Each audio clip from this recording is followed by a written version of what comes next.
So welcome back to another episode of aspire talks. हम पिछले episode में बात कर रहे थे और जब हम बात कर रहे थे तो बात कर रहे थे एक कार की जो आपने 10 लाख रुपए की खरीदी और फिर हम रुके वहां पे कि आपकी वो कार आपको 5 साल के बाद 4 लाख रुपए देके बिक जाती है। तो इसका मतलब आपका 6 लाख रुपए वेस्ट हो गया।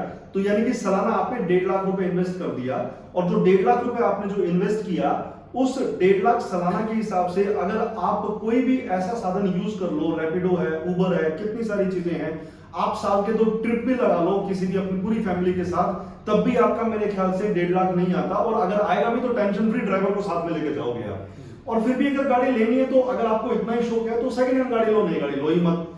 तो आप बेसिकली मेरा कहने का मतलब यह है कि मैं ये नहीं कहना चाहता कि आप गाड़ियां ना लो, आप लो, एक की बजाय 10 गाड़ियां लो, लेकिन आपने खर्चा कैसे करना है उसका एक नियम है। सो बहुत सिंपल सा नियम है जर्नैल जी।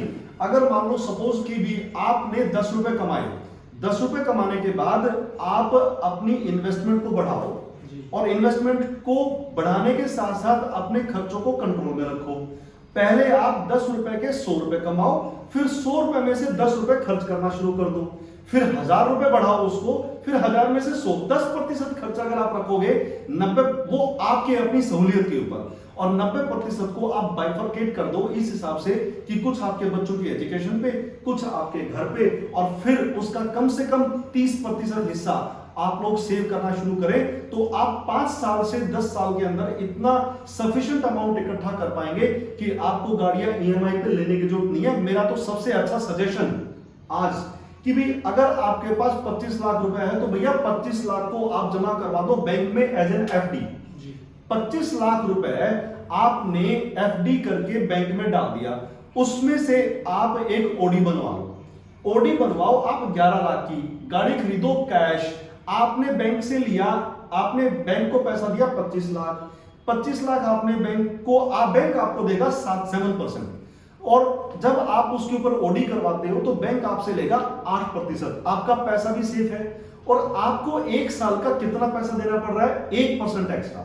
आपने 11 लाख रुपए लिए, 11 लाख का 1% कितना हुआ जर्नैल जी? 11,000। तो यानी कि आपको ऑन एन एवरेज सिर्फ 11,000 रुपए एक्स्ट्रा देना है अपनी उस कार की ईएमआई के लिए। और आप ये देखिए, आप 11 लाख रुपए कार में नहीं लगा रहे, आप उस 11 लाख से अपनी और इन्वेस्टमेंट्स बढ़ाओ, 3 लाख की गाड़ी खरीदो, आपके ऊपर कोई वजन नहीं है, खाली मात्र 11,000 रुपए आपने पूरे साल का देना है। हुई ना शानदार इन्वेस्टमेंट वाली बात और बढ़िया तरीके से लोन लेने वाली बात। वरना अगर आपने एक कार का लोन लिया तो मेरे ख्याल से वो नॉर्मली 8% रहता है और उसके ऊपर फिर रेपो रेट बढ़ते रहते हैं, घटते रहते हैं, कितने सारे पता नहीं उसमें हिडन चार्जेस होते हैं, बंदा किस्तें 21 साल तक चुकाता रहता है। क्या फायदा उसका? सर, क्या कहते हैं आप? मैं तो यहाँ तक ये कहता हूँ कि जो लोग नई गाड़ी के पीछे भागते हैं, जी जी, नई गाड़ी पुराने रेट में मिल जाती है सर। बिल्कुल मिल जाती है। मैंने देखा है बहुत सारी गाड़ियां जो 2 साल 3 साल की चली हुई होती है, जी जी, वो भी कुछ तो ऐसे भी ज्यादा होते हैं कि भाई उनको पसंद ही नहीं आती गाड़ी, तो मेरी बाद में पसंद नहीं आई उनको। जी जी, उसमें हमारा बहुत सारा खर्चा बनता है।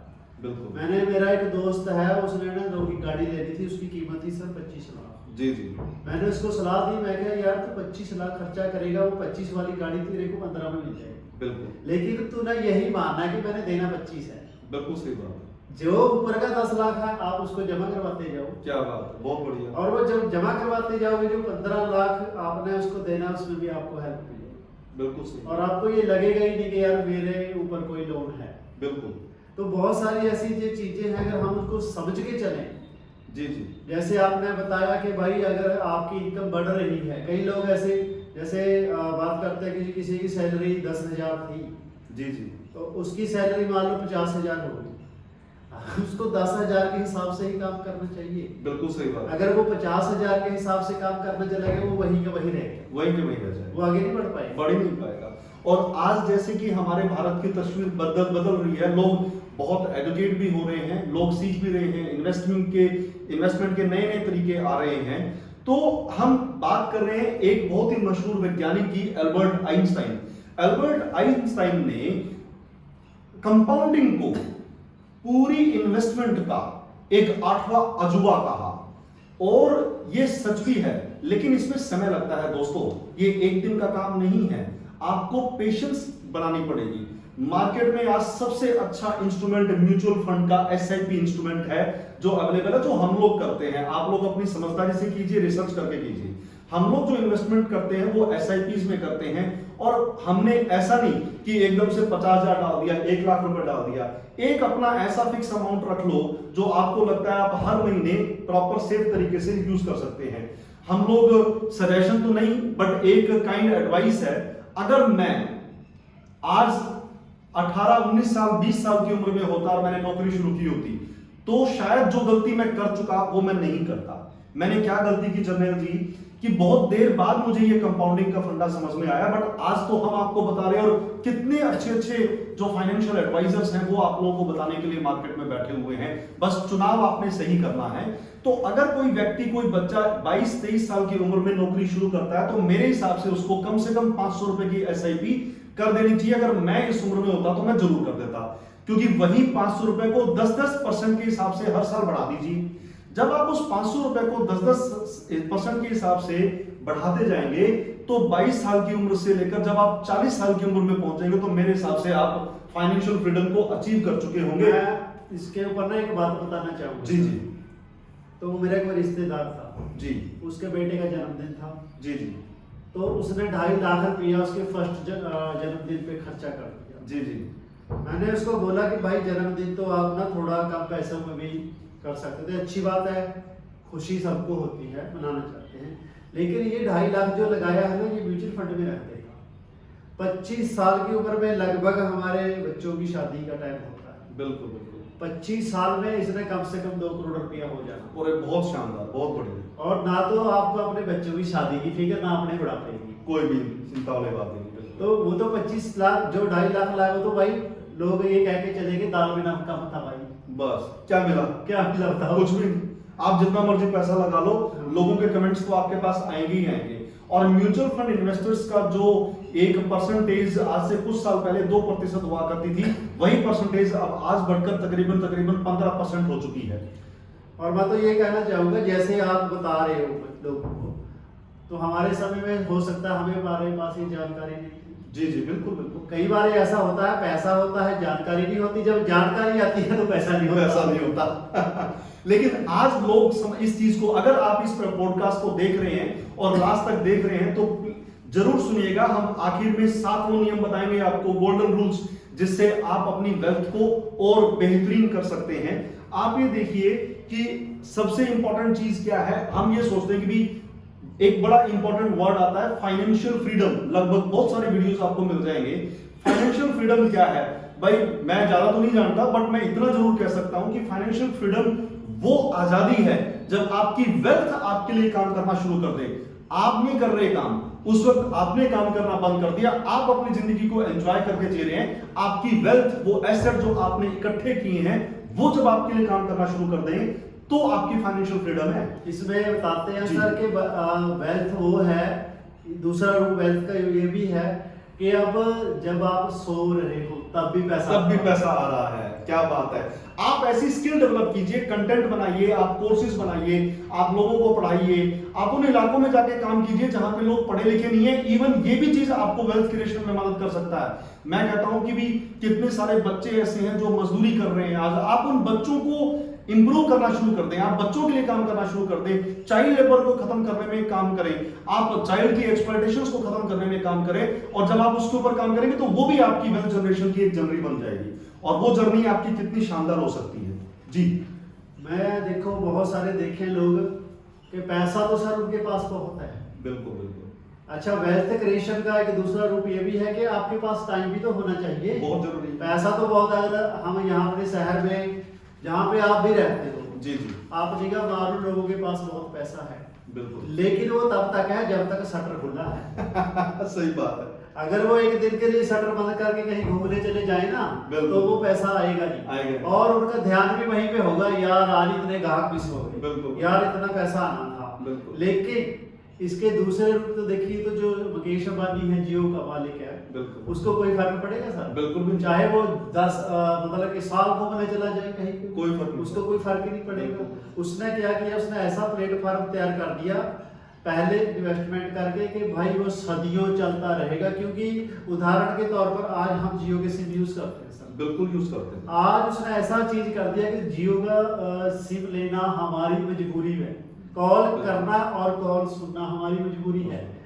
जब हम कॉल सुनेंगे या कॉल करेंगे तो मुकेश अंबानी को तो पैसा आएगा। और मैंने एक डाटा में पढ़ा, तकरीबन आज भारत के 40% लोग जो है जियो का सिम यूज कर रहे हैं। आप भी कुछ ऐसा काम करें जहां पे आपके पास पैसा आना शुरू हो जाए। और भारत का हर व्यक्ति इतना इंटेलिजेंट है, इतना उसके अंदर बुद्धिमानी है, वो कुछ भी कर सकता है, दुनिया की बड़ी से बड़ी ऊंचाइयां हासिल कर सकता है। बात है सिर्फ फैसला लेने की, कदम उठाइए, फैसला लीजिए और आगे बढ़िए। हम आखिर में इसके अंत में पहुंच चुके हैं आज के एपिसोड में, और मैं बात करना चाहूंगा आज उस 7 नियमों की जो सबसे ज्यादा बहुत ज्यादा इंपॉर्टेंट है, आपकी वेल्थ को बनाने में सहायक हो सकते हैं। तो क्या आप तैयार हैं ये सुनने के लिए? हम आपको बताते हैं 7 ऐसे नियम। पहला नियम, अगर आपको वेल्थ बनानी है तो याद रखिए, अपनी इनकम से कम खर्च करें। ध्यान रखिए, इनकम से कम खर्च करें। नंबर 2, इमरजेंसी फंड हमेशा रखें। नंबर 3, हर महीने इन्वेस्टर को मार्केट का इंतजार नहीं, आप अपनी इन्वेस्टमेंट को जारी रखिए। मार्केट बुल फेज में है, बियर फेज में है, कांस्टेंट रूप से चलिए, ना ज्यादा करें ना कम करें, अपने रिस्क के हिसाब से और रिसर्च के हिसाब से करें। चौथा नियम, लॉन्ग टर्म सोचें, 20 साल के लिए सोचें, 20 दिन के लिए नहीं। 20 दिन में मेरे दोस्त कोई भी डबल पैसा नहीं कमा पाता, समय लगता है, पेशेंस रखें। और बुरे कर्जों से बचे, जो बैड डेब्ट्स हैं उनसे बचे, क्योंकि कर्जा जो है ना वो दिमाग का दही बना देता है। कर्जों से बचे। छठा नियम है, लगातार फाइनेंशियल नॉलेज को बढ़ाएं, अपनी फाइनेंशियल लिटरेसी को इंप्रूव करें। न्यूज़पेपर पढ़ें, इकोनॉमिक्स टाइम्स आता है, बहुत अच्छा न्यूज़पेपर है, उसे पढ़ें। और भी बहुत सारे इतने इंस्ट्रूमेंट्स हैं मार्केट में अवेलेबल हैं, वो पढ़ें। इसके साथ साथ वेल्थ को दूसरों को दिखाने के लिए नहीं, अपने भविष्य को सुरक्षित बनाने के लिए बनाएं। ये बड़ा इंपॉर्टेंट है। आप वेल्दी तो हो जाते हैं पर दिखाना शुरू कर देते हैं। अभी अभी हमारे एजुकेशन मिनिस्टर साहब ने 6 ऐसे स्किल्ड कोर्सेज लॉन्च किए हैं। मैं आप लोगों को बताना चाहूंगा, 5 या 6 ऐसे स्किल्ड कोर्सेज लॉन्च किए हैं। आप जल्दी से फटाफट फोन उठाइए, गूगल कीजिए, पता कीजिए वो 6 स्किल्ड कोर्सेज कौन है। मैं नहीं बताऊंगा, हम आपको पकी पकाई, मैं चाहूं तो बता भी सकता हूं, बट आपकी फिर क्यूरियोसिटी खत्म हो जाएगी।